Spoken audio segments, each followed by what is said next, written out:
জান্নাতে যাবে 120 কাতার মানুষ। কত কাতার? 120 কাতার মানুষ ইন টোটাল জান্নাতে যাবে। তার মধ্যে উম্মতে মুহাম্মাদের কত কাতার জানেন? 80 কাতার। কত কাতার? বলেন সুবহানাল্লাহ। তাহলে এটা কি আল্লাহ পাকের দয়া নয়? আল্লাহ আমাদেরকে ভালোবাসেন না? আচ্ছা, আল্লাহ পাক যে আমাদের কাছে তাওরাত, জাবুর, ইনজিল না পাঠিয়ে আল কোরআনের মতো কিতাব পাঠিয়েছেন, যে কিতাবে সমস্ত সমাধান আছে, এটা আল্লাহ পাকের রহমত, দয়া নয়? ভালোবাসা নয়? আচ্ছা, এখন আল্লাহ পাক দুনিয়াতে চলার জন্য আমাদেরকে জীবন দিয়েছেন, হায়াত দিয়েছেন, সুস্থতা দিয়েছেন, পরিবার দিয়েছেন, আমাদের ব্যবসা বাণিজ্য দিয়েছেন, আমাদের স্ত্রী সন্তান দিয়েছেন, আমাদেরকে চলাফেরা করার ক্ষমতা দিয়েছেন। একটা চোখ নষ্ট হয়ে গেলে বুঝতে পারে মানুষ যে কত কষ্ট হচ্ছে, একটা পা না থাকলে বুঝতে পারে কত কষ্ট হচ্ছে। এই করোনার সময় যারা শ্বাস নিতে পারে নাই তাদের কত কষ্ট হয়েছে।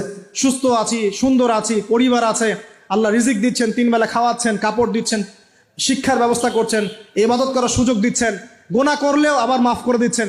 এই সব কিছুকে আল্লাহ পাকের ভালোবাসা নয়? এই ভালোবাসাগুলো কি নিঃস্বার্থ ভালোবাসা না স্বার্থ ভিত্তিক ভালোবাসা? এই আল্লাহ পাকের কোনো স্বার্থ আছে? আল্লাহ পাক আমাদের কাছে কিছু চান? রিজিক চান? টাকা পয়সা চান? আল্লাহ পাকের যদি ইবাদত করে আমরা ছেড়ে দেই, আল্লাহর কোনো ক্ষতি হবে?